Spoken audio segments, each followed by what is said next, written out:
반갑습니다. 여기 현장에 계신 선생님들이랑은 인사를 했는데 제가 준비가 잘 되지 않은 관계로 그리고 멀리서 오셨다고 얘기하셨지만 저 집 앞에서 여기 오는데 5분도 안 걸렸거든요.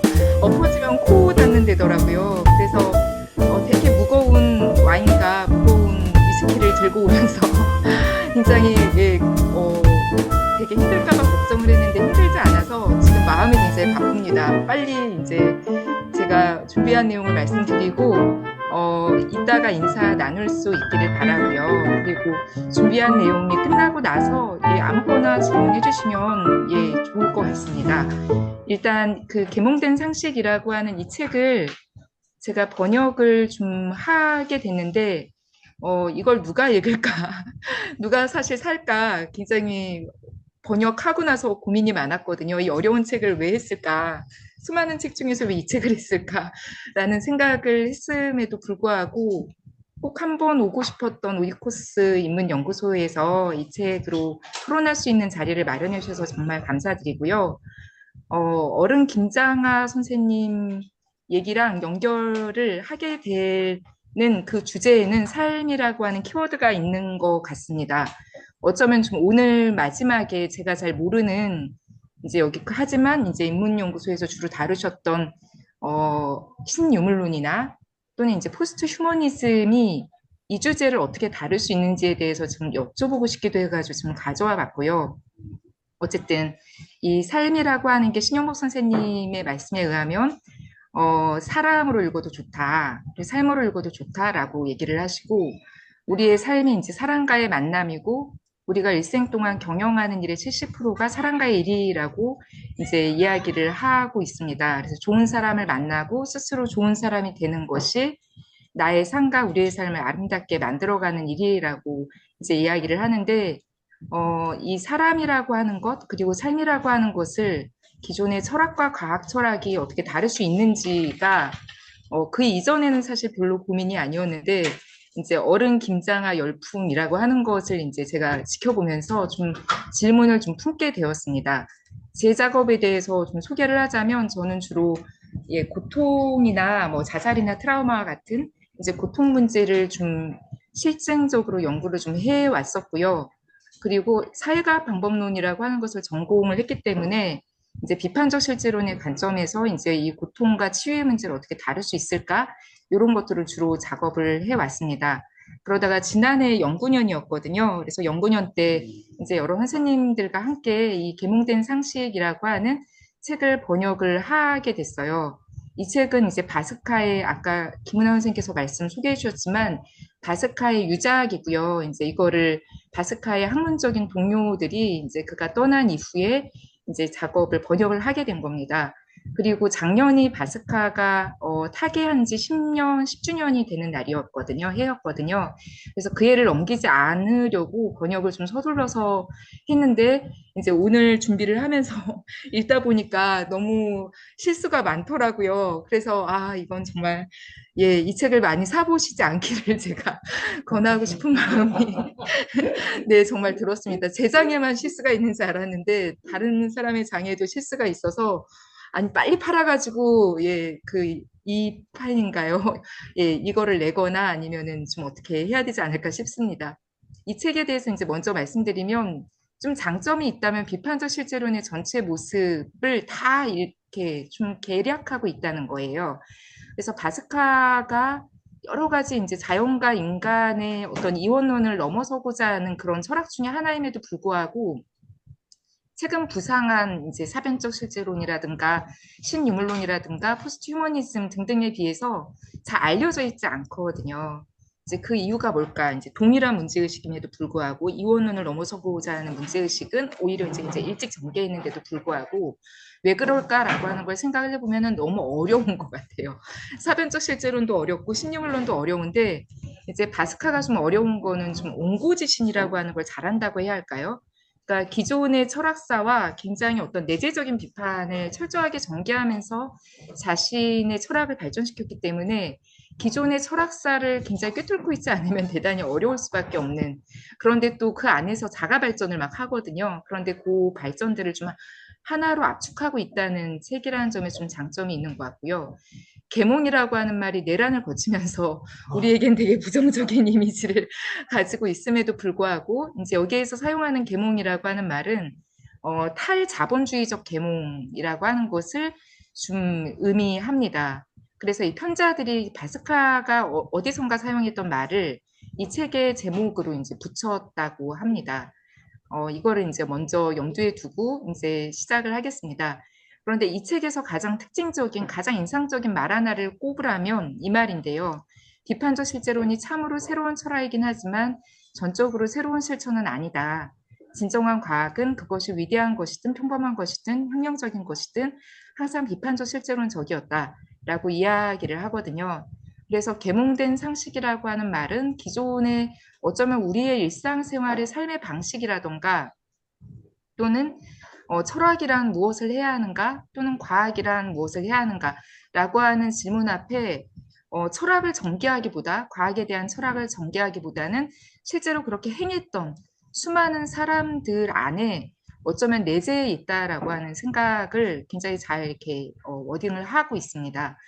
실제로 이제 제가 박사학위 논문을 사회과학 방법론으로 썼고 이제 잘 만나지지 않는 사회 과학자죠. 마르크스와 듀르케임을 이제 하나로 엮어내는 비판적 실제론으로 엮어내는 이런 작업을 했었는데요. 이제 최근에는 이제 사회학 방법론을 전공했고 이제 연구년을 통해서 시간이라고 하는 걸 좀 한번 얻어봤기 때문에 이메뉴얼 월러스틴이라던가 또는 이제 교육학자로 알려져 있는 이제 파울로 프레일이라든가 이런 사람들을 비판적 실제론으로 종용하는 작업을 최근에 해왔습니다. 그리고 줬으면 그만이지라고 하는 책이 나오고 나서 이게 2023년이었죠. 얼마 되지 않았네요. 2년밖에 안 됐는데 이제 오래된 것 같은 생각이 드는데요.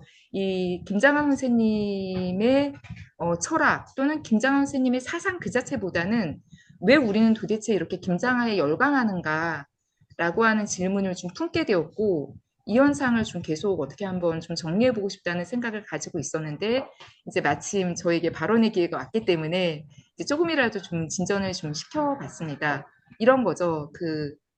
내란에서도 내란 사태의 해결 국면에서도 김장하의 영향력이 분명했고 그리고 2023년, 2024년 이후에 나왔던 이제 동영상인데 이른바 그 진주 그 투어가 만들어졌잖아요. 김장하 투어가 만들어졌어요. 그래서 진주가 이제 뜬 도시가 됐습니다. 저도 김장하 선생님에 대한 이야기를 오히려 이제 서울에서 이제 한번 갔다가 다른 곳에서 김장하 선생님 떴어요, 진주 떴어요. 이래서 이제 알게 됐었는데 이거는 도대체 왜 가능한 걸까라고 하는 질문이 가능할 것 같거든요. 윤리적인 질문이기도 하고 철학적 질문이기도 하고 어떤 과학 철학적인 질문이 될 수 있을 것 같은데 왜 이렇게 우리는 김장하에 열광하는 걸까요? 왜 이렇게 김장하 선생님 뜬 거예요? 혹시 대답을 좀 해주실 수 있을까요? 왜 그럴까요? 그거 아닐까요? 그냥 저는 제 생각에 너무 훌륭하신 분인데 우리가 따라할 수 없을 것 같아요. 네. 네, 감히 어떻게 나는 정말 존경스러운데 나는 저런 삶을 살 수 있을까 했을 때 자신이 하는데 그런 삶을 대신 살아주신 분이 계시다는 거. 네. 저는 그렇게 생각합니다. 네, 그런 거죠. 너무 존경스럽고 너무 훌륭한데 존경심, 경외심이 드는 것도 있지만 그 뒤에 감정은 그 지금 말씀하신 모든 마음을 다 공유할 것 같거든요. 근데 저 뒤에 하신 말씀이 이제 저한테 인상적인데 그런 삶을 살 수 없을 것 같았는데 그런 삶을 산 분이 있다라고 하는 것만으로 굉장히 위로가 되는 이러한 감정들을 저만 느낀 게 아니라 되게 많은 사람들이 느끼고 계시더라고요. 그렇다면 이러한 것을 좀 철학이 어떻게 설명할 수 있을까라고 하는 거에서 신유물론이 할 수 있을지 사변적 실제론이 할 수 있을지 행위적 실제론이 할 수 있을지 질문을 이제 품어보면서 비판적 실제론은 좀 이 현상을 설명할 수 있는 어떤 개념 꾸러미들 장치들을 주는 것 같거든요. 그래서 그 얘기를 좀 해보려고 합니다. 그래서 질문을 던져보자면 이제 오늘 이야기는 하나는 그 어렵다는 비판적 실제론의 개요를 여기 계신 선생님들과 좀 얼개라도 알 수 있게끔 공유하는 거에 목표가 있고요. 또 하나는 어른 김장하는 어떻게 탄생했나 또는 이 현상을 어떻게 설명할 수 있는가에 대해서 이제 비판적 실제론이 이제 마지막에 발전시킨 메타 실제 철학이 있거든요. 그 메타실제 철학을 통해서 조금 약간이라도 다가설 수 있는 단서를 한번 토론을 좀 해보고 싶습니다. 이런 질문이 생겨났던 제 배경도 있었는데요. 여기 진주에 와서 가장 처음에 만난 분이 김주환 기자님이었어요. 김주환 기자님이 이제 줬으면 그만이지라고 하는 책을 지으셨고 이런 작업들을 하셨거든요. 저와 비슷한 이제 국가폭력이라던가 뭐 사회적 참사라던가 뭐 이제 그 작업은 책으로 하셨던 것은 아니지만 여러 어두운 이야기들을 이제 고발하는 작업들을 주로 해 오셨던 분이에요, 기자로서. 그리고 이제 재작년이었죠. 그 100주년, 형평운동 100주년을 맞아서 제가 이제 저희 선임 교수님이신 김중섭 선생님의 청으로 거의 예, 반강요로 시간은 정말 없었는데 김장한 선생님과 이제 함께 하셨던 형평운동을 공공역사 관점에서 좀 발표를 해달라는 요청을 받고 자료를 찾는 과정에서 이제 김장한 선생님의 모든 연설, 뭐 그다음에 뭐 글 이런 것들을 다 수집하고 이런 좀 작업들을 좀 거쳤습니다. 그래서 좀 자료를 좀 만지게 되는 계기가 있었는데 이 줬으면 그만이지라고 하는 책을 읽다가 그리고 이제 이분을 한번 우리 학과에서도 모셔가지고 연설을 들었었는데 그 김장한 쌤은 아니시고 김주환 기자님의 이야기를 좀 들었었는데 이 얘기가 굉장히 인상적이었어요. 그러니까 일선 기자 시절에 나는 돈과 권력에 적대적이었다. 그런데 이런 은폐되어 온 국가폭력과 반인권 범죄를 추적해 밝히는 일에 이제 열심히 였는데 이걸 아무리 열심히 해도 현실이 바뀌지 않고 시대가 바뀌어도 끊임없이 같은 형태로 이렇게 발생하는 토호 세력 또는 같은 형태로 우리가 목격하게 되는 국가폭력, 사회적 참사 이런 것들에 굉장히 어떤 지쳐갈 때 좀 다른 작업을 해보셨대요. 들으시는 분들도 있겠지만 별난 사람, 별난 인생 이제 이런 작업을 이제 좋은 어떤 최형국 선생님인가요? 이런 분의 이야기를 알리는 작업 그리고 김장원 선생님의 이야기를 조금 알리는 이제 책을 폈었는데 굉장히 사실 글쓰기에 효능감을 느끼는 경험이었다고 해요. 나쁜 사람들을 비판하고 단죄하는 것도 중요한 언론의 기능이지만 좋은 분들을 널리 알리는 것 또한 세상을 아름답게 바꾸는데 유용한 방법이라는 생각을 하게 됐다라고 하는 말이 굉장히 인상적이었거든요. 근데 이거는 어쩌면은 기자의 작업만이 아니라 교육자의 작업이어야 되고 그리고 철학자의 작업이어야 되고 그리고 사회학자의 작업이어야 되지 않을까라고 하는 생각을 했고 왜 그런 걸까라고 하는 질문을 좀 품게 됐던 것 같아요. 그래서 이제 제가 이런 순서로 이제부터 굉장히 하드한 이야기를 하게 될 텐데요. 한 학기 내내 하는 강의를 그 비판적 실제론의 기호를 짧게 전달을 해야 우리가 토론이 가능할 테니까 좀 말씀을 드려야 될 것 같고 그리고 비판적 실제론 이제 잘했던 거는 이제 실증주의 과학 패러다임에 대한 내재적 비판을 전개했던 거거든요. 그래서 그 이야기를 좀 소개를 드려야 될 것 같고 이것이 좀 어떤 가능성을 갖는지 이제 잠깐 얘기를 하고 나서 메타실제 철학에 대해서 제가 아는 만큼 좀 설명을 해보고자 합니다. 네, 그리고 비판적 실제론이 단순히 과학 방법론이나 철학인 것만이 아니라 나름대로 대한 사회에 대한 어떤 상들을 가지고 있거든요. 그 이야기를 잠깐 하면 우리가 토론을 좀 할 수 있을 것 같아서 말씀을 드리겠습니다. 가장 비판적 실제론을 잘 설명하는 말이 이건 것 같아요. 자연적 필연성의 질서가 있다는 거고 이 자연적 필연성의 질서를 옹호한다는 거. 네, 이렇게 말하거든요. 존재하는 자연적 필연성은 존재하는 사물의 상태 또는 진리 그리고 세계에 영향을 미치는 인과적인 힘이다. 이것은 사물이 있는 그대로 행해지는 것 외에 대안이 없다는 뜻이다. 이것은 우리가 재미있는 농담을 들었을 때 웃음이 나오는 거나 슬픔을 느꼈을 때 눈물이 나오는 것처럼 단순한 거다. 지구 온난화로 지구 곳곳이 파괴되는 건 역시 그렇다. 사물의 자연적 필연성은 사물 그 자체의 인과적인 힘이지만 인과적인 힘은 실현될 수도 실현되지 않을 수도 있다. 그런데 이 질서는 변형적인 상상력을 창조하는 방향으로 작동한다. 여기에서 우리는 자유를 제한하는 인과적 힘을 막아내고 모두를 위한 자유와 사랑, 행복의 번영을 가능케 하는 인과적 힘이 실현되는 세계를 함께 창조할 수 있다. 그러니까 자연적 필연성이라고 하는 말로 굉장히 많은 거를 포괄하고 있는 거거든요. 그래서 이제 이게 이제 비판적 실제론의 특징이죠. 그러니까 인간과 자연과 세계에 대한 가장 일관되고 통합적인 하나의 어떤 철학을 제시하고자 하고 그걸 자연적 필연성이라고 하는 말로 지금 엮어내고 있고 이제 이 제목으로 이제 번역된 책이 있습니다. 근데 이제 비판적 실제론 그 자체는 실증주의 과학 패러다임의 한계를 비판하면서 발전을 했고요. 두 가지 축과 대결하면서 그 두 가지 축의 어떤 장단점을 종합하는 방식을 취하는데 하나는 여전히 이제 실증주의 과학관의 지속적인 헤게모니가 한 축이라면 다른 축은 이른바 해석주의 또는 포스트 모던 이론들의 이제 실제에 대한 부정의 경향, 반실제론적 경향을 반성하는 거에서 이제 그 둘을 종합하는 이제 3의 경로를 제시를 합니다. 각각의 문제를 극복하기 위해 실제로의 귀환이 필요한 것이고 비판적 실제론이라고 하는 말 자체는 이제 과학 철학 일반을 말하는 자연과학에 대한 철학인 초월적 실제론과 사회과학 철학을 말하는 비판적 자연주의를 조합한 용어라고 해요. 동시에 비판적 실제론은 어떤 현상이 곧바로 본질일 수 없음을 인식하고 드러난 것을 그대로 믿지 않기 때문에 비판적이고 그리고 현상을 야기한 구조와 기제가 객관적으로 존재한다는 걸 믿는 까닭에 실제론적이라고 이제 바스카가 설명을 하고 있습니다. 그래서 실제 그 자체를 되찾아 다시 주장하도록 허용하는 관점을 비판적 실제론이라고 부른다고 해요. 근데 이제 이 사람의 생애사적 이력도 굉장히 재밌는데요. 이 사람은 옥스퍼드 대학에서 철학, 정치, 경제학 과정에서 이제 학자로서 이력을 시작을 했고요. 그러니까 융합 과정이었던 거죠. 그래서 처음부터 좀 학제간 연구에 좀 밝은 그런 배경을 가지고 있습니다. 그리고 원래는 박사학위 논문을 개발국가의 경제 빈곤과 불평등의 문제를 해결하는 데 관심을 갖고 이제 쓰려고 했는데 이제 그러려고 하니까는 그것을 지지해주는 이러한 불평등 문제를 쓸 수 있는 과학 방법론이나 패러다임이 너무나 없다라고 하는 것을 깨닫고 이제 롬 하레의 지도하에 이제 박사 논문을 이제 완성하게 됩니다. 과학 방법론으로 이제 전환을 하게 되는 거죠.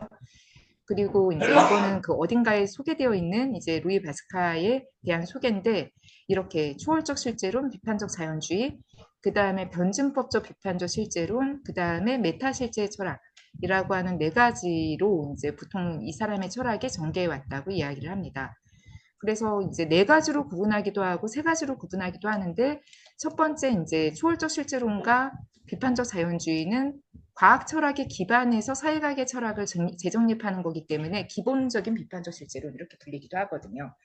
이게 한 국면. 그 다음에 이제 헤겔과 마르크스의 변정법을 재평가하고 이제 과학이라고 하는 것을 실천 윤리의 차원에서 재종합하는 것을 이제 변증법적 전환이라고 부르기도 합니다. 이거 변증법적 비판적 실제론이라고 부르고요. 그리고 아까 얘기했던 우리의 사회적인 삶 안에 기본적으로 영성이라고 하는 게 내재되어 있다라고 하는 거를 메타실제 철학으로 이제 재구축을 하는 건데 많은 사람들이 첫 번째는 취하고 두 번째도 좀 취할까 말까 하는데 세 번째에 대해서 굉장히 부정적인 분들이 계세요. 그래서 바스카가 막 갔다. 영적으로 완전히 가버렸다.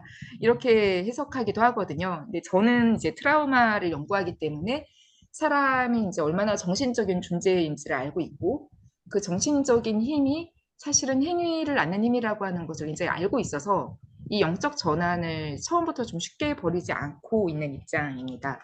그리고 이제 최근에는 2006년 이후에는 그의 동료들이 엄청 많이 생겨나고 영국에선 사실 비판적 실제론이 사회를 연구하는 방법론으로서는 대세거든요.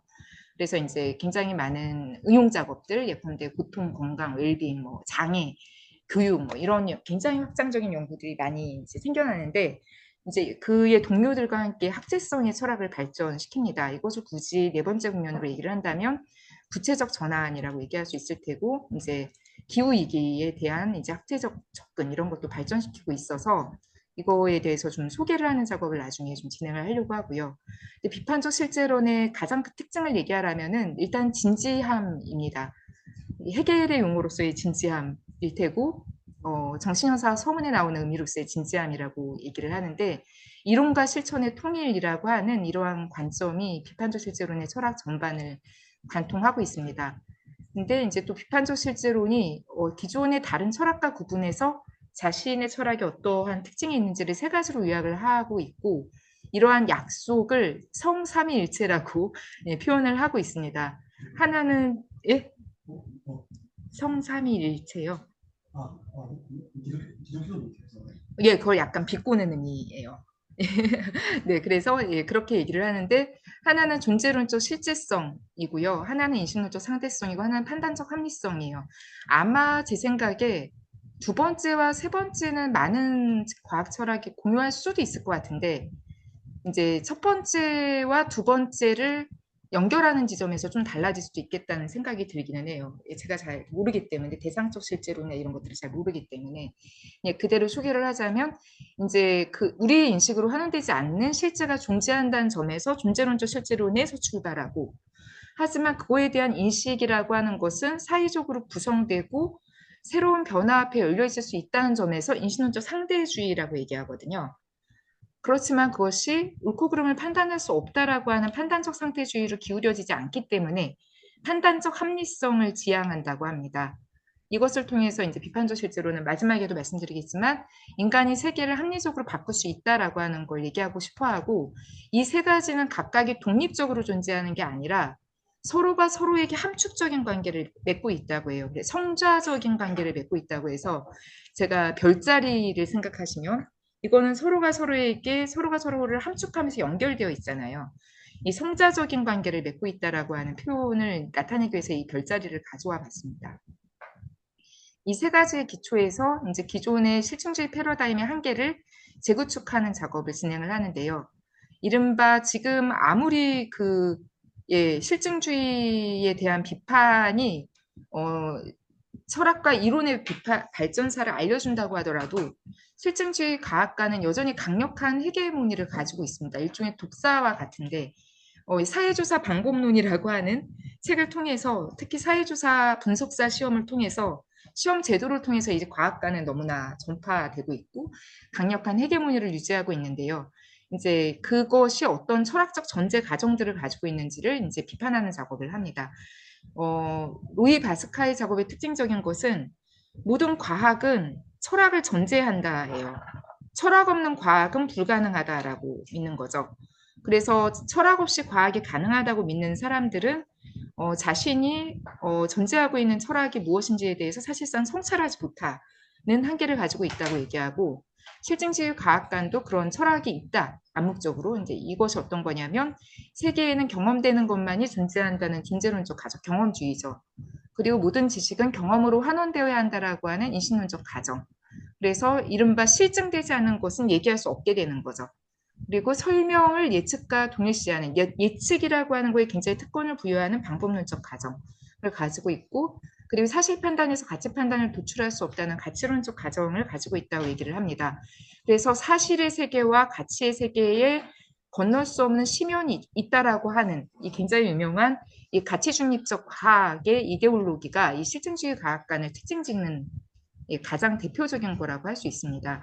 이거와 구별해서 아까 얘기했듯이 실제론적인 과학관의 입장에서 실제는 우리의 인식으로부터 독립적이기 때문에 아는 걸로 환원되지 않고 우리는 세계를 알 수 없지 않고 발견할 수 있고 지식이 변화한다는 걸 인정하고 그리고 이론들이 서로 경합한다고 할지라도 그 안에서 이 현상을 설명하는데 어떤 것이 더 타당한 이론인지 판단할 수 있고 그리고 우리가 어떠한 믿음이 왜 잘못되었는지를 알게 된다면 그 믿음이 잘못됐다라고 하는 걸 비판하는 동시에 그 믿음을 발생시켰던 그 원인에 대해서도 부정적인 평가를 할 수 있고 그 원인을 바로잡는 행위에 대해서도 일정한 가치 판단을 할 수 있잖아요.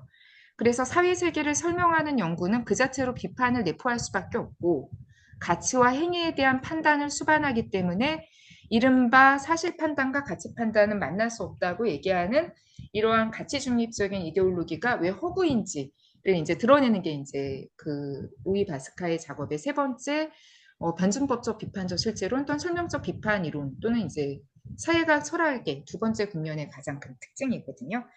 그리고 이제 과학이라고 하는 거를 지식으로 이해하지 않아요. 그래, 지식은 소유하는 거고 습득하는 거잖아요. 근데 과학은 이제 삶이죠, 활동이죠. 그래서 과학을 존재함의 관점에서 사고한다는 게 이제 특징이고, 그래서 이제 과학은 과학적 지식과 동의어가 아니라 세계를 변형하는 실천적 개입이다 이렇게 말을 합니다. 그래서 이제 굉장히 비판적 실제로는 읽기 힘든 거는 주류과학 철학사를 다 하나하나 밟아서 왜 그것이 타당하지 않은지를 도출하기 때문에 힘든데 그냥 이제 간단하게 요약하면 칼 포포로 얘기되는 칼 포포의 철학에 나오게 된 그 이전의 논리실증주의의 검증주의든 칼 포포의 반증주의든 또는 이제 우리가 굉장히 잘 알고 있는 토마스 쿤의 이런 협약주의 또는 뭐 방법에 대한 반대, 누구죠? 어게인스트 메소드 쓴 사람이 누구죠? 생각이 좀 안 나고 있는데, 방법에 대한 반대 쓴 사람이 누굴까요? 파이와 벤트의 모든 어떤 무정부주의까지 모든 주류과학 철학이 실패했던 이유는 세계를 어떻게 알 수 있는가라고 하는 거에 초점이 맞춰져 있다라고 하는 겁니다. 이게 인식론의 지평에 머물러 있기 때문에 실제로 무엇이 존재하는지에서 출발해서 과학이 그거에 부응하는 것이 아니라 아는 거의 문제로 환원해 왔다라고 하는 이제 이 이야기를 이제 하면서 이제 철학사 자체를 뒤집는 작업을 시작을 합니다. 근데 이러한 인식론의 지평, 인식론의 문제로 삶의 문제를, 세계의 문제를, 사는 거의 문제를 환원해 왔던 거에 그 이제 철학사의 그 기원에 흉이 있다라고 얘기를 하는데 흉은 자연적 필연성을 부정한 사람으로 유명하잖아요. 이른바 이제 인과성이라고 하는 것을 부정한 사람으로 유명하는데 어떠한 방식으로 이렇게 했냐면 우리가 가진 관념은 모두 감각 인상으로부터 도출된 것이기 때문에 우리가 정말로 필연성이라고 하는 관념을 갖고 있다고 믿는다면 이러한 관념을 발생시키는 어떤 감각 인상을 발견해야만 한다라고 얘기하면서 실제로는 우리는 봄이 오면 여름이 오고 여름이 오면 지나면은 가을이 오고 가을이 지나면은 겨울이 오고 이러한 자연적 필연성의 질서가 우리의 암과 무관하게 존재한다는 것을 삶에서 이미 알고 있고 여기에서 뛰어내리지 않는 이유는 중력의 법칙이 작동한다는 것을 알고 있기 때문인데 이것이 그거에 대한 우리의 감각 인상의 문제로 전도되는 이제 그 첫 번째 기원으로 이제 우리는 이 사람은 흉을 찾는 거죠. 이에 따르면 필연성이라고 하는 건 자연에 존재하는 게 아니라 우리의 관념 속에 존재하는 거고, 자연의 필연성이 있다라고 하는 걸, 인과율이 있다라고 하는 거를 흉이 부정을 한 거죠. 그래서 이것이 단순히 우리의 심리적인 속성이나 어떤 경험들의 질서를 부여하는 문제로 되어버린 게 흉 때문이라고 하는 그리고 흉은 또 자연주의적 오류의 원조로 얘기되잖아요. 사실로부터 어떠한 당위적 징수를 끌어낼 수 없다라고 하는 주장을 한 사람으로 이제 유명해서 이 흉을 이제 비판하는 작업을 전개를 합니다. 그리고 이 흉을 똑같이 비판했던 사람이 이제 칸트인데 독단의 선잠에서 깨어났던 칸트가 원했던 것은 흉의 위기로 인해 이른바 이제 확실성의 어떤 위기에 처한 이제 자연과학을 구출하고 그러기 위해서 우리의 인식의 한계를 설정하고자 했던 거죠, 칸트는. 그래서 우리가 알 수 있는 현상의 세계와 이제 본 세계를 구분하는 작업을 했었고 이 본질의 세계는 인식 도구의 독립적인 물 자체의 세계로 이루어져 있다라고 이야기를 함으로써 이 경험의 영역에 대해서만 어떤 인식의 확실성을 보장하는 이러한 작업을 칸트가 전개하게 되는 거죠. 하지만 물 자체가 없다라고 말하지 않고 있다라고 말했지만 물 자체는 알 수 없다라고 말함으로써 우리가 알 수 있는 오성으로 인식되는 이 현상의 영역에 대해서만 과학을 적용하고 이른바 도덕의 세계 그리고 어떤 본질의 영역이라고 하는 것은 알 수 없는 것으로 남겨놓는 것이 이제 칸트의 이원론이었고 이 이원론이 수많은 이분법을 파생시켰다라고 하는 게 이 바스카의 비판이에요. 인과성의 원리가 경험의 영역 안에서만 타당하고 이 영역 밖에서는 적용될 수 없다라고 말한다면 적어도 과학의 영역에 대해서는 또는 인식의 영역에 대해서는 흉과 마찬가지로 칸트 또한 경험적인 실제론, 경험되는 세계에 대해서만 알 수 있다라고 얘기를 한 거니까요. 그래서 경험적 실제론을 공유하고 있는 셈이 되어버린 거죠. 비판적 실제론의 질문은 이제 여기에서 시작을 하고 과학이 가능하기 위해서는 세계가 어떠해야 하는가라고 하는 걸 질문을 합니다. 즉 인신론에서 배제된 존재론을 복원하고자 하는 것인 거죠. 그래서 칸트의 질문이 이거와는 조금 다르게 경험이 가능하라면 우리의 인식은 어떠해야 하는가라고 하는 걸 물었다면 이 사람은 정말 과학의 전제가 무엇인지 세계가 실제로 어떻게 구성되어 있는지를 질문하는 겁니다. 있는 그대로의 세계가 지각된 세계가 보다 크다라고 하는 전제를 놓쳤던 것이 이른바 실증주의의 한계고 이럼으로써 존재론의 문제를 이른바 삶의 문제로 환원해 왔다라고 이야기를 하고 인식적 오류라고 말합니다. 이거는 여러 가지 이제 인간 중심적 오류 또는 인류 중심적인 오류를 파생하게 되는데요. 언어적 오류도 이제 그러한 한 형태가 될 수 있을 테고요. 그래서 이제 존재론의 문제를 복원하는 작업을 여기에선 제가 자세히 설명하지 못하겠지만 어떻게 하냐면 자연과학자들이 실제로 하고 있는 실험 활동 있잖아요. 실험이 가능하기 위해서는 과학자들은 도대체 무엇을 전제하고 있는지, 세계가 어떻게 구성되어 있는지를 이제 다시 재정립하는 작업을 합니다. 그래서 어렵게 얘기하면 이게 어려운 얘기가 될 것 같아서 제가 이제 간단하게 명제들만 요약을 해왔습니다. 이거는 제가 이제 이 질문은 제 지도 교수님이 저에게 해줬던 얘기거든요. 제가 이제 관련해서 비판적 실제론을 한국에서 하시는 분이 별로 없기 때문에 이제 그 수업을 한 번 들었고, 듣기 전에 학부를 졸업할 때쯤에 이제 지도 교수님한테 이걸 좀 공부를 해보고 싶은데 좀 공부를 하려면 뭐를 읽어야 돼요? 라고 얘기를 했더니 이제 지도 교수님께서 하신 말씀이 뭐를 읽기보다 세계에 뭐가 존재하는지 생각을 한번 해봐. 이제 이런 답변을 하셨던 게 기억이 났어요. 굉장히 어려운 얘기였죠. 그래서 한번 이제 이 질문을 따라서 이제 비판적 실제론이 어떤 주장들을 하는지 아까 했던 얘기를 반복하자면 존재하는 것은 경험되는 걸로 환원되지 않는다. 예컨대 우리가 논문 쓰는 방법을 생각한다면 논문의 대상이 있지 않으면 논문이 성립하지 않잖아요. 근데 논문의 대상은 우리가 쓴 논문으로 환원되지 않잖아요. 지식의 대상과 그 대상에 대한 지식의 단차가 있는 거잖아요. 그리고 실제하는 객체와 그것이 우리의 사유 속에 반영됐을 때 그 사유와 사유의 객체, 사유의 대상이었던 객체가 단차가 있는 거잖아요. 이걸 구분하는 작업. 그래서 이거를 융합해버리면 이른바 인식적 오류, 존재하는 것을 인식의 문제로 환원하는 인식적 오류를 범하는 거죠. 이러기 위해서 여러 개념 장치들을 전개를 하는데 그게 중요하진 않을 것 같고요. 그리고 세계가 아마도 존재론을 옹호하는 거는 다른 철학과도 만날 수 있을 것 같지만 좀 다른 게 있다면 평평한 존재론이 아니라 층화된 존재론을 주장한다는 게 굉장히 큰 특징입니다. 세계가 평평한 게 구성된 게 아니라 층화되어 있다는 건데 우리가 경험하는 영역과 그리고 어떤 경험의 대상, 사건의 영역과 그 사건을 발생시킨 기제들 또는 구조들의 영역이 존재한다. 그런 의미의 세계가 층화되어 있다라고 말하거든요. 예컨대 세월호 참사 이것 때문에 제가 그림을 그릴 수 있냐고 여쭤보려고 했는데 여기에 제가 칠판을 사드릴까요? 네, 후원할까요? 판서를 할 수 있으면 좋은데 그런 좀 굉장히 간단해지는데 세월호 참사라고 하는 게 2014년에 발생을 했습니다. 우리는 그 사건을 전부 다 목격했잖아요. 하지만 그 사건을 목격한 사람도 있고 목격하지 않은 사람도 있을 수 있어요. 이제는 핸드폰이 너무 많이 보급돼서 아프리카에서도 세월호 참사를 목격했고 그걸로 인한 일종의 언어는 통하지 않는다고 하더라도 또는 거기에 있는 한국인이라고 한다면 어떤 목격자의 집단 트라우마를 굉장히 많이 공유할 거예요. 사람들이 왜 구조되지 않는지 그 과정들을 다 봤기 때문에 그래서 굉장히 어떤 집단 트라우마를 경험을 했습니다. 그것은 경험을 한 사람도 있지만 대부분이 많은 사람들이 경험을 했지만 경험하지 않은 사람들도 있을 수 있잖아요. 태어나지 않은 사람들도 있을 수 있고 하지만 그렇다면은 경험하지 않은 사람들이 존재한다고 해서 세월호 참사가 발생하지 않은 것은 아니잖아요. 그렇다면 경험의 영역과 이 사건의 영역이 구분되는 거죠. 그렇지만 이 사건이 일어났다고 하지만 이 사건이 왜 일어났는지 사건을 발생시킨 힘들 또한 존재하는 거잖아요. 일어날 수도 있고 일어나지 않을 수도 있었어요. 만약에 컨트롤 타워가 작동했다면 이 사건은 일어나지 않았을 거예요.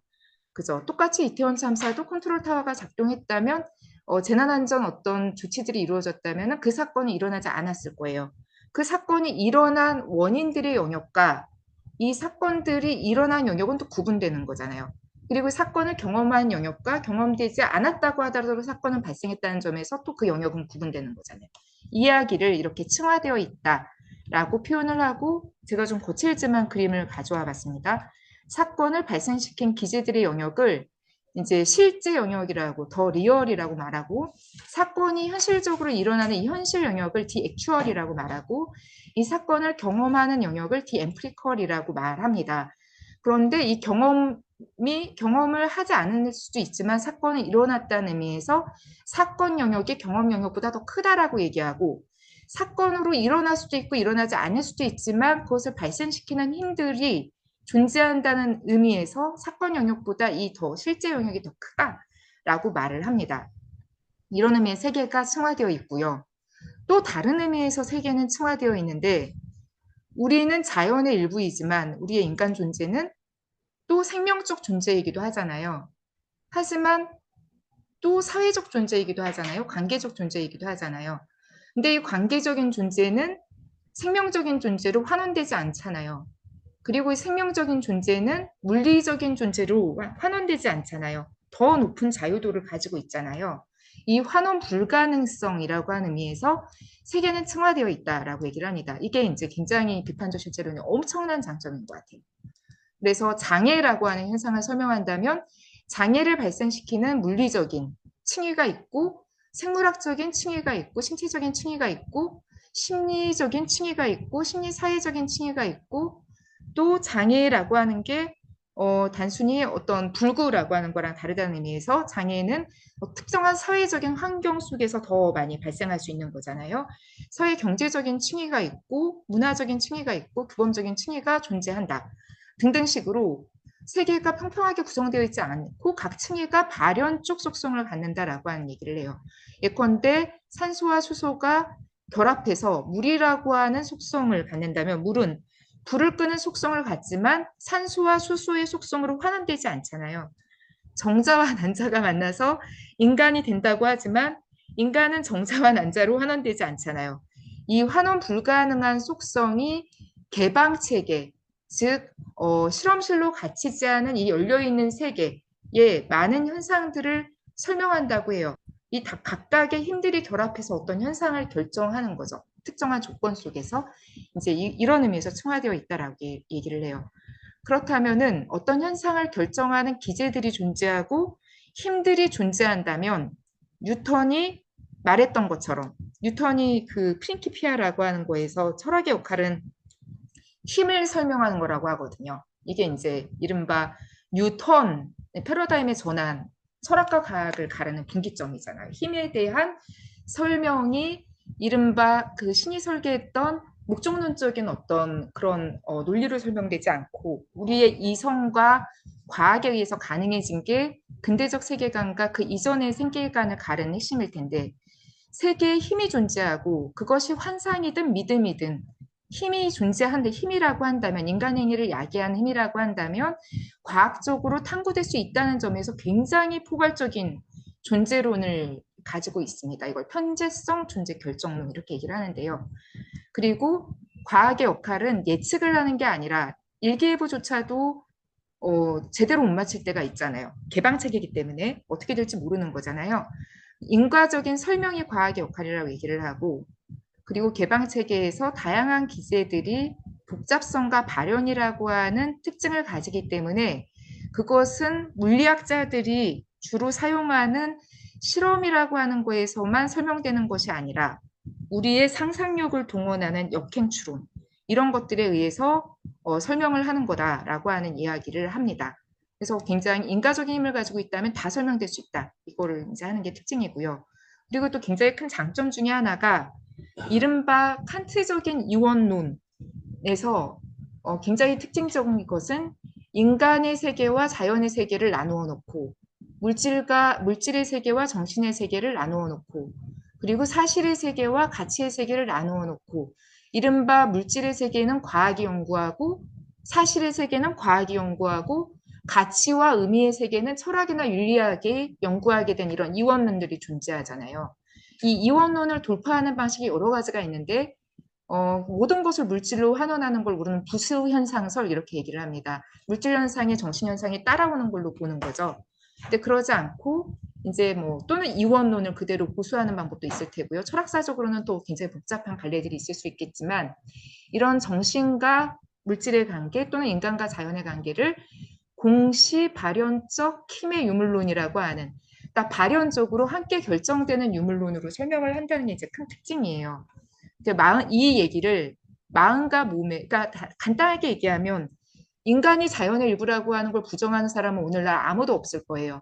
하지만 인간이 자연 그 자체로 환원되지는 않잖아요. 좀 다른 속성을 가지고 있잖아요. 좀 다른 자연이잖아요. 발현적인 힘을 갖는 자연이잖아요. 그래서 자연과 함께 살아갈 수 있고 자연과 함께 공존할 수 있는지 어떻게 하면은 자연을 지킬 수 있는지조차 상상할 수 있는 좀 다른 자연이잖아요. 그래서 이걸 발현적 힘의 율론으로 얘기를 하는 거고요. 그래서 요거를 마음과 몸의 관계에 적용을 해본다면 마음은 일방적이고 실존적으로 몸에 의존하죠. 마음은 몸이 없이 불가능한 거잖아요. 저 지금 배가 고파서 한 지금 30분을 준비한 걸 빨리 20분 안에 끝낼 것 같다는 생각이 드는데 배고프면 화가 나는 존재들이 굉장히 많잖아요. 그래서 네, 마음은 몸에 의존한다는 걸 부정하는 사람은 없을 거예요. 아무리 교류하고 싶어도 그게 안 돼요. 그리고 하지만 또 마음은 분리학적으로 몸에 환원될 수 없어서 배고픔을 참을 수 있어요.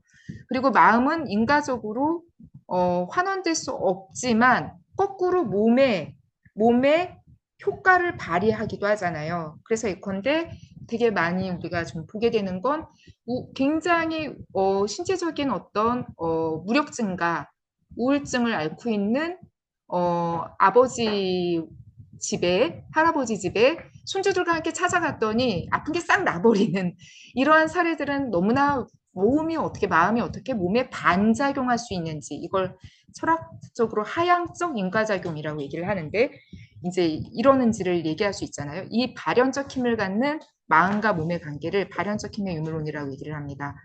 그리고 이제 이거에 입각해서 이유라고 하는 게 인과적인 힘을 가질 수 있다는 거. 예컨대 인간만이 왜 사는지를 물어볼 수 있는 존재라고 얘기하잖아요. 그래서 왜 사냐면 우찌오라고 하는 시가 있는 것처럼 이유가 없이 의미가 없이 어떤 자신의 삶의 존재 이유가 없이 살아갈 수 없을 때 사실 인간은 자살한다고 하잖아요. 그래서 자살은 요새는 되게 많은 썰이 있지만 인간만의 행동이라고 동물과 달리 이런 얘기들이 여전히 이제 계속되고 있는데 이러한 이유를 갖는 이러한 인과성을 의도적 인과성이라고 말하거든요. 그래서 생물심리 사회적으로 인간은 층화된 존재이지만 신체적인 존재인 동시에 심리적인 동시에 사회적 존재이지만 이 인간들은 자신의 행동에 대한 이유를 제시할 수 있고 또는 사회 현상에 대한 자연 현상에 대한 또 원인과 함께 이유를 제시할 수 있잖아요. 근데 이유는 아까 얘기했듯이 행동을 낳는다는 점에서 원인이 될 수 있잖아요. 그래서 이유도 원인이 될 수 있다라고 하는 얘기를 이제 이 발현적 힘의 의문론에서 합니다. 철학사적으로 이 얘기가 굉장히 중요한 이유는 비렐름 델타이가 굉장히 했던 유명한 구호 중에 하나가 자연은 설명하고 역사는 이해한다잖아요.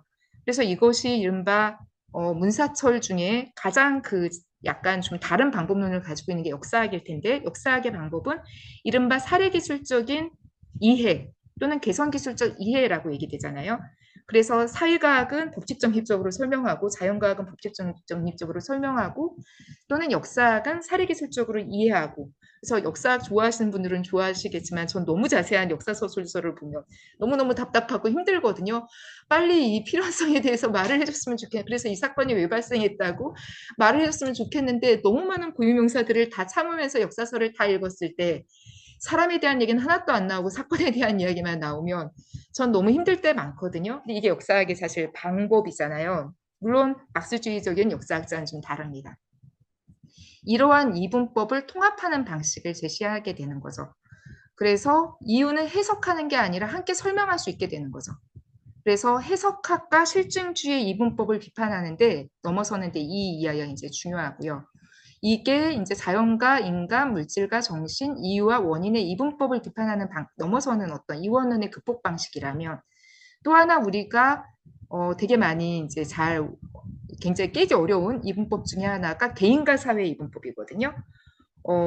맨날 우리 트라우마 제 한 학기 내내 사회심리학 수업하면서 트라우마가 왜 사회적인지에 대해서 얘기를 하는데 맨 처음에 학생들이 이제 힘들어하는 건 고통은 개인적인 걸까요? 사회적인 걸까요? 라고 하는 이지선다 중에서 하나의 선택지를 계속 원하거든요.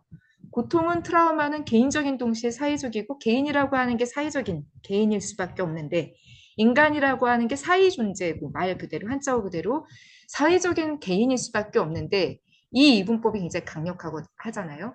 그래서 이제 이것을 해결하는 여러 가지 방식이 있지만 요약하면 사회는 인간 활동에 앞서 존재하지만 인간 활동을 통해 변형되거나 재생산된다라고 하는 얘기를 변형적 사회활동 모델이라고 하는 걸 통해서 이 개인사회 문법을 비판을 합니다.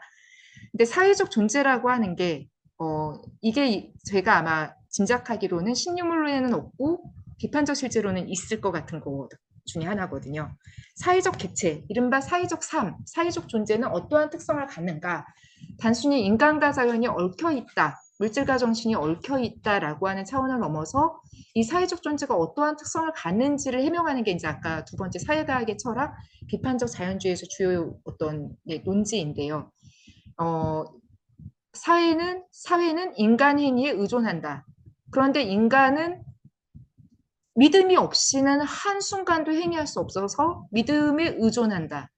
그런데 그 믿음들은 개념에 입각해 있다라는 점에서 개념 의존성 또는 믿음 의존성, 그다음에 행위 의존성이라고 얘기를 하고, 또 하나 사회적인 삶의 특징은 자연과 달리 빨리 변한다.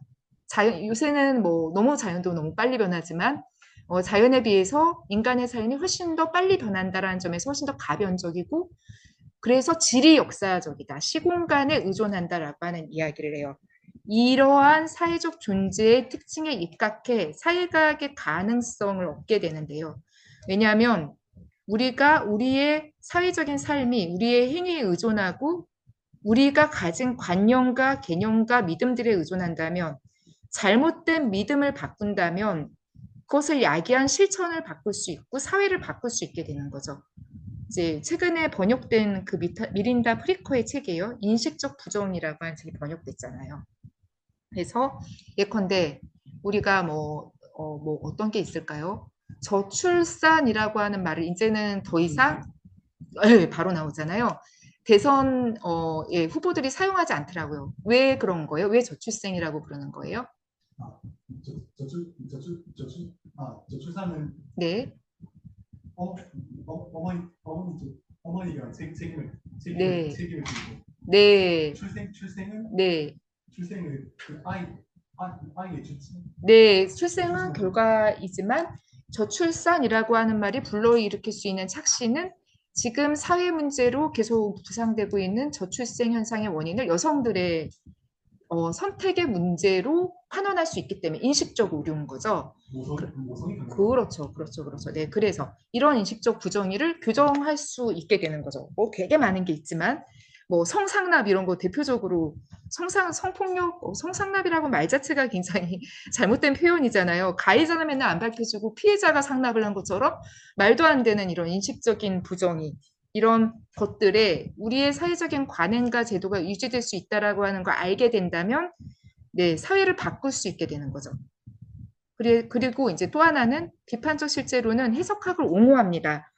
우리의 모든 사회적인 활동들이 개념과 믿음에 의존한다는 점에서 신칸트주의와 굉장히 어떤 기본 전제들을 공유를 해요. 하지만 그러한 믿음과 개념들이 잘못될 수 있는 가능성을 염두에 둔다는 점에서 비판적 해석학을 주장하거든요. 그래서 해석학의 활동이 사회과학의 활동에 또는 인간과학의 활동에 절대적으로 필수 불가결하다라고 하는 걸 인정하지만, 그러한 모든 개념화가 그릇될 수 있기 때문에 말해진 것을 믿지 않고 말해지지 않은 것의 이면을 함께 본다는 점에서 비판적 해석학인 거죠. 질적 연구에도 굉장히 중요하고요. 그 다음에 이 소시르의 이 틀을 제가 가져와 봤는데, 기표와 기라고 하는 거를 이전에 이 대상이라고 하는 지시 대상이라고 하는 차원이 존재한다는 걸 굉장히 강조한다는 점에서 이른바 담론적 환원주의로 또 환원되지 않습니다. 이 점에서는 신유물론이랑 이제 비슷한 측면이 있을 것 같아요. 그 다음에 이제 진리에 대한 기준, 그래서 과학이라고 하는 것이 무엇인가에 대한 최종적인 답변은, 비판적 실제론의 답변은 실천적인 적합성이에요. 이론과 실천의 통일인 거죠. 이거는 사실 비판적 실제론의 독창적인 주장은 아니고 이른바 철학자들은 세계를 이제까지 해석해왔을 뿐이다. 하지만 중요한 것은 세계를 변화시키는 것이다. 라고 얘기했던 마르크스의 진리관, 실천적 진리관인 거죠. 세계에 대한 관조가 진리가 아니라 세계를 바꾸는 것이 우리가 아는 것의 이유다, 삶의 이유다라고 얘기했던, 철학의 존재 이유다라고 얘기했던 이런 실천적인 진리관을 공유합니다. 근데 이것이 굳이 또 이제 비판 이론이랑 뭐가 다르냐라고 하는 점을 구별을 한다면 어떤 비판이라고 하는 게 왜 사회적인 인간과학의 활동에 내재되어 있는 수밖에 없는지, 이론의 철학이 필요할 수밖에 없는지를 비판 이론도 얘기를 했지만 비판 이론과 달리 이제 그 루이 바스칸이 이렇게 말하거든요. 우리가 설명적 기제에 대한 우리의 탐구의 서문에 해방에 대한 우리의 관심을 반드시 적어야 되는 것만은 아니다. 뭘 얘기하냐면은 하버마스의 그 여러 가지 인식과 관심에서 그 해방적 이해관심이라고 하는 게 있잖아요. 도구적 이해관심, 뭐 인식적 이해관심, 이렇게 막 인식 관심을 나눠놓는데 단순히 해방에 대한 관심으로 우리가 탐구를 시작하는 게 아니라 내가 궁금한 게 있어서 어떤 탐구를 하다 보면 왜 해방에 대한 이해관심이 생겨날 수밖에 없다는 거예요. 저는 이거를 우리 학생들이랑 여기에 우리 학생들이 안 들어와 있겠죠. 안 들어와 제가 일부러 기말고사 기간에 일부러 안 하려는데 우리 학생들이랑 아니 너무 자식들이 다 알고 보니까 이거 녹음되나요? 정말 과거에 다 윤석열 찍은 거예요. 제 정말 네 분노스러워서 나중에서야 이제 다 얘기를 하는데 예, 이번에는 아니 영국에서 오신 분을 네 찍었다고 얘기를 하는데 지금 믿을 수는 없습니다. 근데 어쨌든 그냥 과학 그 자체에 해방적 관심이 내재되어 있다는 거죠. 하다 보면 원인을 밝히다 보면 이유를 밝히다 보면 그것을 바로잡는 행위로 나아가는 건 너무나 당연한 거잖아요. 특히 사회과학의 경우에는 이제 이 얘기를 좀 다른 방식으로 하고 있습니다. 그래서 변증법적 보편화 가능성 얘기를 하고 있습니다. 그리고 이거를 가장 요약하는 말이 제 박사학위 논문의 주제가 마르크스와 뒤루케임의 사회과학 방법론이었고 그 다음에 이제 통합적 인간과학의 가능성이 나중에 번역이 됐는데 그 책을 냈는데 부제가 자본론과 자살론의 설명적 비판을 중심으로였거든요. 설명적 비판이라고 하는 게 로이 바스카의 사회과학 철학에서 굉장히 중요해요. 사회과학의 역할은 과학이란 무엇인가가 아니라 사회과학의 역할은 뭐냐라고 하는 거예요. 그러니까 사회과학은 자연과학과 달리 가치와 의미라고 하는 것을 포함하지 않을 수 없고 그 다음에 이른바 그 가치나 의미나 관념이라고 하는 것이 반드시 실제를 그대로 반영하는 것이 아니라 사회관계가 이른바 지배관계고 권력관계라고 한다면 이데올로기라고 하는 필연적 허위의식을 포함할 수밖에 없다면 자연과학은 설명을 추구할 수 있지만 사회과학은 이데올로기에 대한 비판을 통한 설명이어야 되는 또는 설명을 통해서만 비판할 수 있는 것이 자연과학과 사회과학과 구분되는 차이라고 얘기하거든요. 그래서 이것이 또 이제 이 로이 바스카의 체계 안에서 이제 중요한 거는 사실가치 이분법에 대한 정면 비판이거든요. 이른바 우리는 사회세계 일부이기 때문에 연구자는 연구자가 가지고 있는 가치가 어떤 현상을 연구할지 아닐지조차 결정하고 이건 사실 베버랑도 공유한 점이지만 그 가치에 대한 비판적인 성찰이 불가피하다라고 하는 점에서 가치 판단과 사실 판단은 이분법적으로 분리될 수 있는 것이 아니라 서로 얽혀 있고 사실 사회적 삶 자체가 가치 자체를 내재할 수밖에 없기 때문에 가치 자체를 우리의 연구의 대상으로 삼아야 된다라고 하는 얘기를 이른바 이 설명적 비판 또는 윤리적 자연주의라고 하는 개념으로 얘기를 합니다. 도덕 자체가 실제하고 과학적으로 탐구될 수 있다라고 하는 입장인 거죠. 그래서 이제 흉에 대한 정면 비판으로 나아가게 됩니다. 흉과 베버, 우리 사회학 안에서는 베버거든요. 예컨대 홀로코스트의 예를 들어보자면 이 네 가지 진술 중에 가장 적합한 서술은 어떤 걸까요? 첫 번째, 나라의 인구가 줄었다. 수백만 명의 사람들이 죽었다. 수백만 명의 사람들이 죽임을 당했다. 수백만 명의 사람들이 학살당했다. 어떤 게 가장 적합한 진술이에요? 홀로코스트에서? 학살당했다. 네, 이게 적합한 진술이죠. 그렇다면 가해자를 규명해야 되고 피해자를 사실은 구제해야 되고 등등등 또는 진실을 확립해야 되고 더 이상 이런 사태가 발생하지 않기 위해서 나름대로 어떤 정의를 확립해야 되는 이러한 실천적 과제들이 따라오는 거잖아요. 마찬가지로 세월호 참사의 경우에도 여전히 네 번째가 참이라고 하는 게 안타깝고 가슴 아프지만 304명이 구조되지 않았지만 원인이 밝혀지지 않았다라고 하는 게 가장 적합한 진술이라면 예, 이 당연히 진실을 규명해야 되고 이거에 대한 사실 판단의 근거에서 가치 판단을 하고 실천적 판단들이 따라오는 거잖아요. 이것은 인위적으로 나눠질 수 없다는 거죠. 그래서 설명적 비판은 이데올로기 비판에도 굉장히 중요한 의미를 갖지만 예컨대 질병이나 고통에도 적용될 수 있고 침묵을 설명하는 데도 적용될 수 있다라고 얘기를 합니다. 그래서 이걸 비인지적인 설명적 비판도 가능하다라고 말을 하고 허위의식뿐만이 아니라 우리의 굉장히 나쁜 상태, 아픈 상태 이거에 대해서도 충분히 근거 있는 설명이 더 좋은 삶의 가능성에 대해서 말할 수 있게 한다라고 하는 이야기를 합니다. 그래서 이제 결론적으로 이 실증주의 비판 제가 하나 한 건데 8시가 된 거죠. 네, 그래서 네, 네, 간단하게 얘기하면은 자연과학과 사회과학이 동일하게 설명을 추구하는데 그 설명은 경험으로 환원되지 않은 인과적인 기제를 밝히는 것이라고 하는 거에서 공통점을 갖는다는 점에서 인간 현상, 사회 현상에서도 자연주의는 가능하다라고 하는 것을 논증하는 것이 이 기본적 비판적 실제론의 작업이었고 이것은 사실은 로이 바스카에게만 특수한 것이 아니라 이른바 주류 사회과학 철학에만 반대되는 것이지 제가 분석했던 마르크스나 듀르케임이나 또는 뭐 올러스틴이나 또 굉장히 수많은 사실 뭐 사회학적 상상력을 썼던 찰스 라이트 밀즈까지도 저는 굉장히 많은 사람들이 이런 상식적인 과학관을 공유하고 있다고 보여요. 그래서 이것이 오늘날 더 중요한 의미가 있다면 여전히 우리가 실제론적 과학관을 인간 현상을 설명하는데 버리지 않아야 될 이유가 있다면 이른바 지금 우리가 겪고 있는 수많은 위기들이 특히 기후위기와 같은 현상들이 과학 부정론에 의해서 더 위기에 빠지고 있는 거잖아요. 그래서 이 기후위기가 인간의 활동에 의한 것이 아니라고 하는 이 기후위기 부인은 자연적인 게 아니라 이제 조직적인 것이고 인위적인 것이고 그 위기가 발생시키는 재난 불평등과 이제 여러 가지 사례들을 이제 떠올릴 때 여전히 과학은 사실상 필요하고 그 과학의 영역이 굉장히 넓어져야 되는 게 맞는 것 같습니다.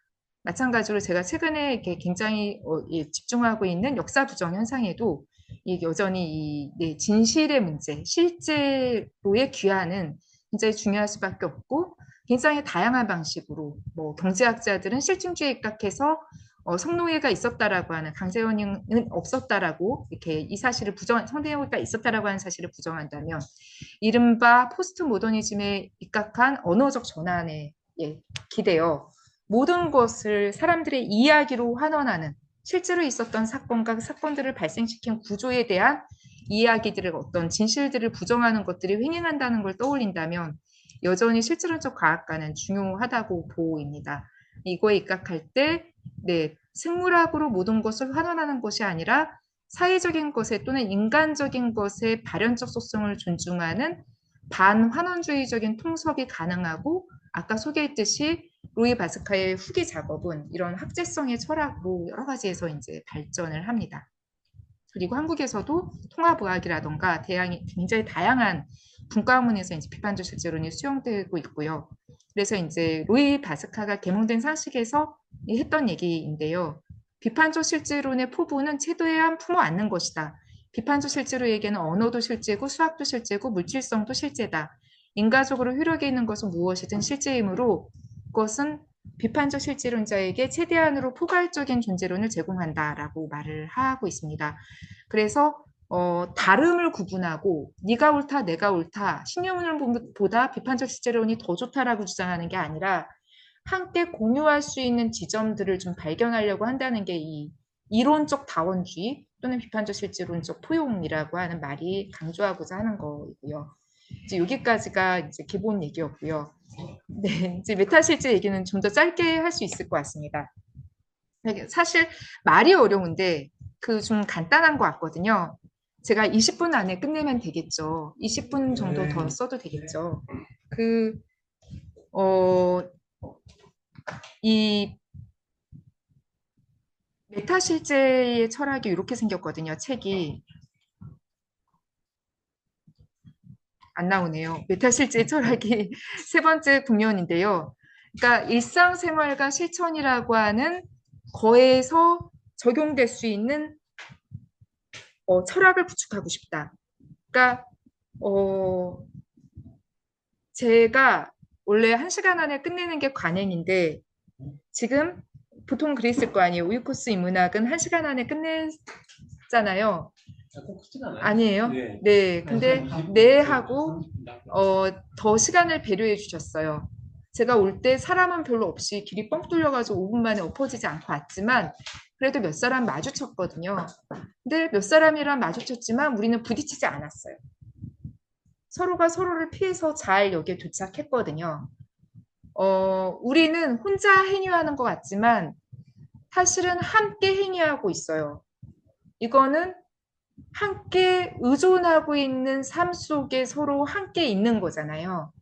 이거를 이론화하고자 하는 거가 메타실제의 철학이에요. 그런데 이런 실천에서의 비판적 실제론의 영혼 또는 심장의 박동이라고 얘기를 해요. 그래서 변증법적 비판적 실제론이 과학 철학이고 변증법적 비판적 실제론이 헤겔과 마르크스의 변증법을 재구성하는 거라면 메타실제의 철학은 우리가 때때로 빼앗기지만 때때로 실현하지 못하지만 가지고 있는 존재의 특성으로서의 자유, 그 다음에 사랑, 그리고 창조성에 대해서 나름대로 이론화를 하고자 하는 것 같아요. 그 전에 변증법적 비판적 실제론 얘기를 하면 왜냐하면 둘이 되게 비슷하거든요. 그냥 약간의 단차만 있을 뿐이지. 바스카는 자신의 변증법을 존재를 드러내는 방식과 과정이라고 설명하고 존재함보다는 변화를 더 설명하고자 해요. 우리가 되게 많은 변화를 지금 겪고 있거든요. 제가 있는 진주라고 하는 시공간에서 경상대 혹시 계신 분이라면 다 보셨겠지만 탄핵 때, 내란 사태 때 다 함께 모여서 학생과 선생과 교직원이 함께 시위를 하고 막 길거리로 나가고 막 임을 위한 행진곡을 불러대고 세대를 넘나드는 서비스였다고 합니다. 젊은 사람들은 못 알아듣는 노래인데 이 노년 세대를 위한 서비스였다고 주최 측의 말에 의하면 이랬다고 해요. 굉장히 수많은 시공간이 공존하는 이런 변화와 변동을 지금 몇 개월 동안 보고 있거든요. 변화는 어떻게 발생하는가라고 하는 거에 대한 나름대로의 해명이 이 변증법적 비판적 실제론의 논의인 것 같아요. 근데 그것을 변화는 부재를 부재화하는 것, 즉 없음을 판별하고 그것을 바로잡는 과정이 변화라고 얘기를 하는 거예요. 그래서 부재의 부재화라고 이제 나름대로 변증법을 설명하고 그리고 이제 이거를 변형적 부정이라고 말하는데 존재한다는 것은 되어갈 수 있는 것이 되는 거며 그것은 본성 속에서 보편적으로 굳혀야 된 인간의 자율성의 원칙에 기초하는 사회에서만 충분히 실현되는 자아 성장 능력이다. 이 과정이 변증법이다. 이것이 바로 자유의 맥박이다라고 이제 이 변증법적 비판적 실전에서 얘기를 한다고 해요. 그래서 자유에 대한 열망과 그것을 제약하는 거에 대한 변형적인 부정. 그러니까 변증법이라고 하는 거에서는 과학이라고 하는 거를 실천적인 윤리학 차원에서 재구성하고자 한다고 했잖아요. 그래서 이런 논의들을 전개를 하고 그런데 이것이 우리의 인식 활동에도 내재되어 있지만 우리의 삶의 방식에도 이 부재를 부재화하는 과정이 내재되어 있다라고 얘기를 한다는 거예요. 그래서 부재라고 하는 것을 굉장히 중요한 범주로 상정을 하는데 부재는 매우 가치 있는 진단적인 범주라는 거예요. 어떤 조직에서 무엇이 없는지를 알게 되면 무엇이 필요한지에 대한 단서를 얻을 수 있게 된다는 거죠. 그래서 이것이 인식론적 변증법이라고 말을 해요. 어떤 부재나 불완전함을 자각할 때 탐구가 시작되죠. 그리고 그 질문을 해명하기 위해서 사실 우리가 또 인식 활동을 하는 거잖아요. 그리고 무엇인가를 알게 되면 내가 무엇을 몰랐는지를 알게 되는 게 논문이라고 말하듯이 더 큰 알 속에 어떤 한계가 있었는지를 성찰하고 이후에는 어떤 후속 연구가 논문으로 얘기한다면 대학원생 분들이 계시기 때문에 어떤 후속 연구가 가능한지를 밝혀주는 더 큰 암 속에 내 발견을 위치시키잖아요. 이런 인신론적 변증법이 존재한다는 거예요. 그러한 어떤 부재의 판별은 어떤 것을 누락하고 있는지를 알므로써 향후 단계를 촉발할 수 있는데 바스카가 보기에 이것이 마르크스가 얘기했던 헤겔 변증법의 합리적인 핵심이다라고 얘기를 해요. 제 정신현상학을 읽고 기억이 누군가에게 했던 말이 아, 이게 별거 아닌 것 같은데요. 말도 안 되는 말을 했던 거죠. 석사 끝나고 읽고 나서 별거 아닌 것 같은데 공부하는 방법에 대한 얘기네요. 라고 말을 했던 게 기억이 나는데 이제 바스카도 비슷한 방식으로 해겔 변증법의 합리적인 핵심은 이제 이 인식론적 변증법에 있고 배움의 과정에 있다라고 말을 해요. 근데 아까 이것이 실천에도 적용된다는 거죠.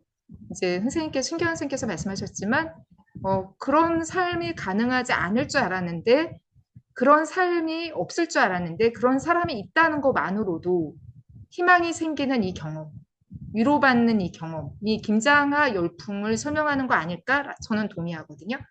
이게 이제 이른바 부재를 부재화하는 과정이 우리의 삶에 내재되어 있는 거다라고 말을 한다는 거죠.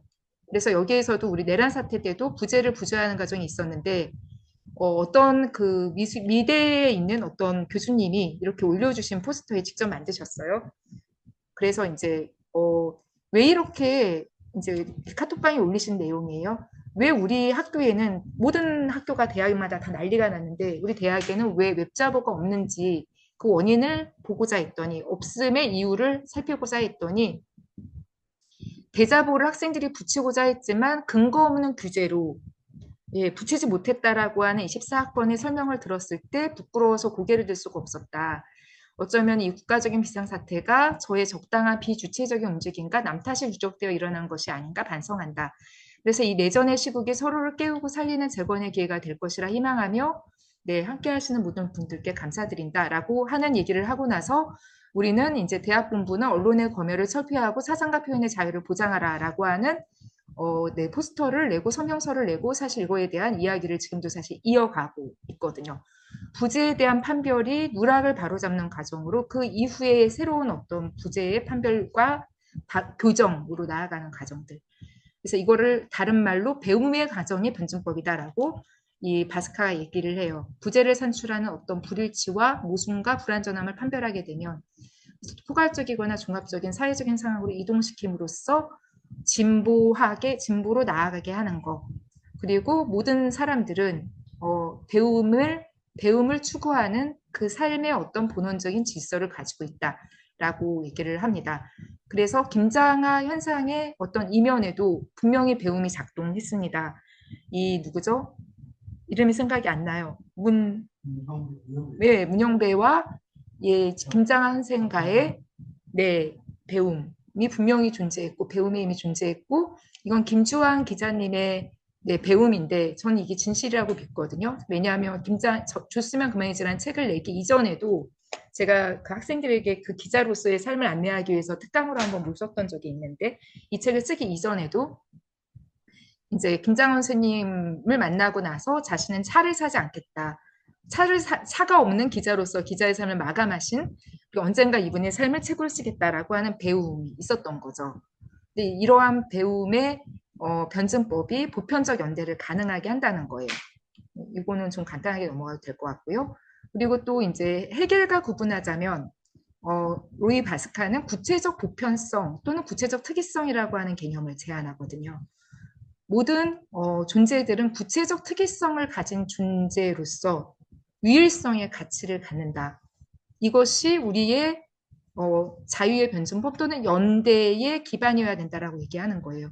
그래서 모든 개인이 공통의 인간성을 공유함에도 윤리적으로 다르게 대우하는 이것이 어떤 근대성의 철학을 넘어서는 새로운 어떤 윤리의 방식이어야 된다라고 얘기를 하는데 근대성의 철학적 담론의 특징적인 것은 원자론적 자아가 아니거든요. 다 개개인이 원자라고 생각하는 거죠. 관계적 존재라고 하는 생각을 못하는 거죠. 모든 개인이 평등하다고 얘기를 하지만 추상적인 보편성이 아니라 구체적인 보편성 또는 구체적인 특이성을 존중하는 윤리를 고민해야 되는 시대를 맞고 있다는 것을 우리는 알고 있는데 이러한 이야기들을 좀 합니다. 그리고 유토피아에 대해서도 이 사람들이 얘기를 하지만 자신이 추구하는 유토피아를 구체적 유토피아주의라고 얘기를 하고 아까 얘기했듯이 부재의 판별, 자유를 제약하는 어떤 것들에 대한 판별을 하게 된다면 그것이 그 자유를 제약하는 힘들에 대한 교정으로 나아갈 수 있는 이것을 이제 과학을 사실 알을 내재하는 유토피아주의겠죠. 이런 이제 방법들을 얘기를 합니다. 그래서 또 이 구체적 유토피아주의는 성향적 실제론이라고 하는 존재론에 의해서 뒷받침되는데요. 성향적 실제론은 디스포지셔널 리얼리즘이거든요. 그러니까 현실적인 것만이 아니라 가능성도 실제하는 힘이다 라고 생각하는 거예요. 가능성에 대해서도 우리는 연구할 수 있고 토론할 수 있고 상상할 수 있는 거잖아요. 가능성은 실현되지 않았지만 실현될 수 있기 때문에 가능성인 거잖아요. 우리가 김장한 선생님께 감동하는 거는 그것이 새로운 가능성에 대해서 말해주기 때문인 거잖아요. 한 사람의 존재가 아니라 제2의 김장하, 제3의 김장하가 가능할 수 있고 나도 어쩌면 그렇게 살 수 있을 거라고 하는 그 가능성에 대해서 얘기하는 거잖아요. 얘기해 줄 수 있기 때문이잖아요. 이 구체적 유토피아주의는 좋은 사회로의 이행에 어떤 영향을 미칠지를 고민하고자 한다. 이게 이제 메타실제의 철학으로 가는 이제 중간 개념 장치들이었고요. 메타실제의 철학은 이게 이제까지 변증법적 비판적 실제론 얘기였다면 메타실제의 철학은 아까 얘기했듯이 우리의 삶 안에 사회적 영성이라는 표현을 바스카가 쓴 건 아니지만 영성이 있다. 영성은 어디에나, 정신성은 어디에나 존재하고 일상생활의 필수적인 조건이다. 라고 얘기를 하고 우리는 너와 내가 나무로 제가 길 올 때 부딪히지 않고 잘 왔다라고 얘기했듯이 너와 내가 고립된 개체로서 사실상은 분리된 존재가 아니라 사실 가시적이지 않고 인식되어 있지는 않지만 제 말을 여기에 계시는 선생님들께서 존중하고 있을 때 너와 내가 구분되지 않는 공동의 초월의 경험이 생기는 것처럼 늘 사실상 비이원성의 세계를 살고 있다는 거죠. 이원적으로 나눠지지 않는 세계를 살고 있다는 거죠. 이거를 비이원성의 철학이라고 말을 하기도 하고요. 이거는 책을 읽을 때도 느낄 수 있고 토론하거나 대화할 때 느낄 수 있고 그 다음에 예, 저는 동생이랑 농구를 되게 잘 했거든요. 남동생이랑 되게 오래 나이 들어서도 꽤 많이 해서 되게 큰 친밀성을 가지고 있는데 동생이랑 농구를 할 때 저는 동생과 제가 구분되지 않는다고 느끼거든요. 아니면 굉장히 어떤 오케스트라 합창을 하던 그 순간 조화를 화음을 만들어내는 그 순간 우리는 각자를 초월하는 경험들을 하잖아요. 또는 축구를 할 때 뭐 등등등 이런 비이원성의 세계가 있다. 근데 이것이 이원적으로 나누어지는 것이 바로 소외인 거죠. 사랑하고 싶지만 사랑받지 못하고 사랑을 주었지만 보상받지 못하는 사랑받지 못하는 이러한 소외의 경험을 낳는 어떤 사회적인 조건과 구조라고 하는 게 존재하지만 그렇다고 해서 우리가 자유를 추구하고 사실상은 본성상 자유이고 사랑하는 존재이고 각자가 창의적이고 배움을 추구하는 이런 존재라고 하는 것이 달라지는 것은 아니잖아요. 그것을 실현하지 못하게 하는 제약이 존재할 뿐이지 그러한 사회구조와 조건과 상황들이 존재할 뿐이지. 그래서 메타실제 철학에서는 사랑에 대해서 얘기를 굉장히 많이 하거든요. 사랑은 사실 기초가 되는 것 또는 초월적 동일화 또는 그러한 일치의 특성을 정의 내리는 것이며 우주적인 외피 수준에서의 특성을 한데 묶는 것 그리고 사회적 삶에서 하나로 합쳐지거나 묶이는 힘이라고 생각할 수 있다라는 얘기를 합니다. 이거는 한강도 얘기했던 거죠. 사랑이란 어디에 있을까? 이게 몇 살 때, 8살 때요? 몇 살 때라고? 4살 때, 8살 때라고 제가 기억을 하는데, 시집에서, 자기가 지었던 시에서 나의 가슴 속에 있지, 우리의 가슴과 가슴 사이를 연결해주는 금실이지. 이거는, 사랑에 대해서 실패하지 않았던, 자연스러운 존재라면 누구나 알고 있는 상식이잖아요. 그죠? 그래서 바스카도 비슷한 방식으로 사랑은 별이 빛나는 하늘 위에 존재하는 것도 아니고 도덕률 안에 있는 것도 아니다. 당신 안에 있고 그 안에 당신이 있다. 그래서 이 사랑은 우주 안에서의 사랑은 총체화하는, 결석하는, 통일하는, 치유하는 힘이다라고 하는 얘기를 하고 이 사랑의 부재로부터 발생하는 두려움과 같은 모든 부정적인 감정, 자기로부터의 소외, 인격적인 소외에 대해서 이제 이야기를 합니다. 그리고 제마법화라고 하는 개념도 얘기하거든요. 이거는 제주수라, 탈주수라라고 하는 말을 떠올리시면 될 거예요. 베버의 탈주수라. 그래서 이른바 우리가 살고 있는 세계는 도덕성이 내재하는 세계이지만 그런 도덕성이 없는 세계인 거로 만들어버리는 물질 중심의 세계로 만들어버리는 과정들이 있었던 거죠.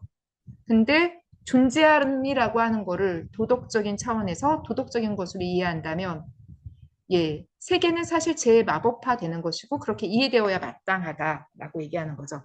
그거는 사회적 존재 자체가 이미 가치를 품고 있기 때문에 재마법화, 존재가 재마법화 되는 것은 당연한 것이고 김장하 선생님은 재마법화의 경험을 저에게 굉장히 하게 해주었던 세계가 살만하다, 세상이 사회가 살만하다라고 느끼게 해줬던 그런 경험이었어요.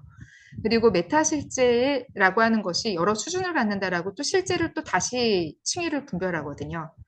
아까 얘기했던 우리가 함께 의존하는 이 세계, 이거를 맨 위에 기저상태라고 얘기를 하고 그 대표적인 형태로 사랑을 얘기하고 그 세계는 초월적인 자아를 가지고 있다라고 얘기를 해요. 근데 이 심층적이고 더 기본적인 수준은 사람들이 어디에서나 접근할 수 있을 뿐만이 아니라 우리의 일상생활에 이미 널리 퍼져 있어서 우리의 사회생활에 거의 사실은 너무나 전제되어 있어 느끼지 못하지만 있다는 거죠. 메타 실제가. 그리고 하지만 그것이 소외되어 때 부분 실제로 드러나기도 하죠. 하지만 그것을 이제 절반의 실제라고 얘기하는데 분열된 자아, 이데올로기 또는 부자 대서에 충실한 삶을 사는 이기적 자아.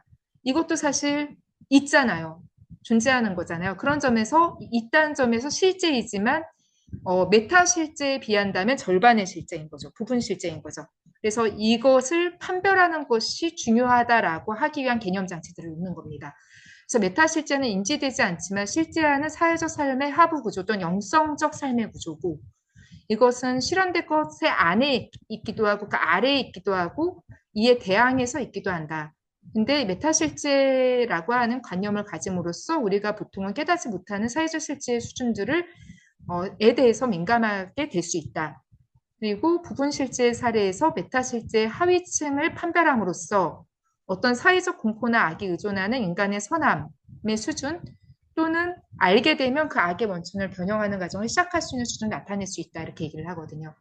대표적인 사례로 이태원 참사 때문에 자살을 했던 159번째 희생자가 있었습니다. 이재현 씨의 어머니의 그를 만나고 그 어머니께서 이 이재현 씨의 유서가 영상으로 이제 남겼거든요. 이 친구가 고등학교 2학년이었어요.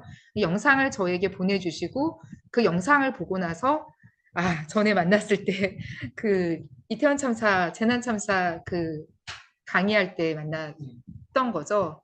제가 그때 또 눈물을 참지 못하고 울어버렸잖아요. 그 영상이 너무나 강력했기 때문에. 근데 이제 울지 않습니다. 이제 울지 않고 말할 수 있게 됐는데 생존자 죄책감은 누구에게나 있는 거잖아요. 근데 어떤 참사나 폭력이나 어떤 이런 것 때문에 생존자 죄책감을 가진다는 것은 어떻게 보면은 사실 되게 윤리적인 거예요. 살아남은 자가 죽은 자에 대해서 죄책감을 갖는다는 것은 우리가 의식하지 못했지만 존재하고 있는 우리의 관계의 윤리적인 차원 또는 우리 개인의 관계적인 차원, 인간 삶의 굉장히 관계적인 메타 실제를 사실상 드러내는 거거든요.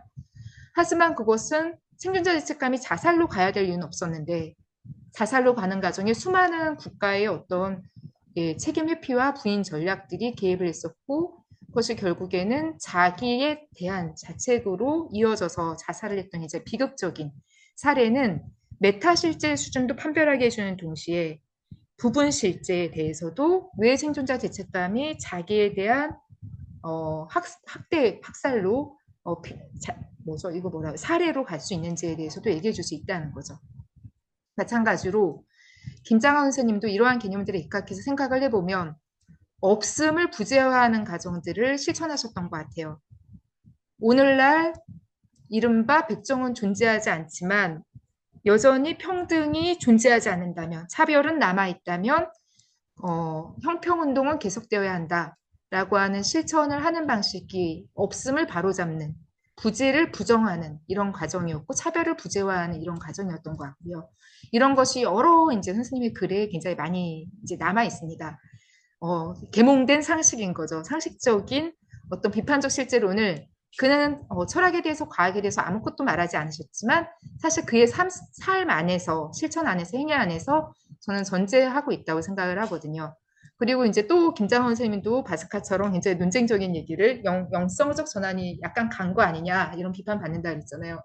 그런 것처럼 이제 논쟁적인 개념 주장 중에 하나가 진주 정신을 말씀하시잖아요. 근데 진주 정신이 주체 정신, 호의 정신, 평등 정신이라고 하는 차원을 갖는다고 말씀하시고 그 이제 역사를 기원을 가져오는 작업들을 하시거든요.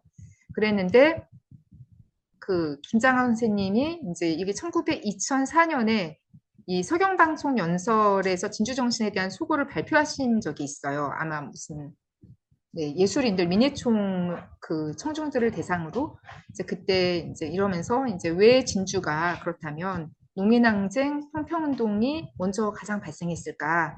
이거에 대해서 지난번에 김준석 교수는 답변을 못했다. 그때 답변하지 못했던 거를 내가 여기서 답변하자면 이건 진주 정신이 있기 때문에 가능하다라고 말씀을 하시거든요. 이거는 어떤 거냐면 내가 백정이다라고 하는 것을 운명으로 생각하지 않는 것. 그리고 이것을 운명으로 생각하지 않을 때 이 운동은 일어난다라고 하는 거예요. 왜 똑같은 사람으로 태어나서 나는 백정인가? 이제 왜라고 하는 단어가 붙기 시작할 때 왜라고 하는 단어가 붙기만 시작해도 그 운동이 추진력이 될 수 있는 그 주변의 상황이 그렇게 이루어져야 한다. 정신적인 가치관 혹은 선각자들의 생각은 바로 이것이 갖추어질 때 이 왜라고 하는 것, 당연한 것을 당연하게 여기지 않는 그 없음을 부재화하는 이러한 판별들에서 일어났다라고 하는 얘기를 네, 되게 이제 여러 곳에서 저는 그렇게 해석할 수 있는 이야기들을 남겨서 가져와 봤고요.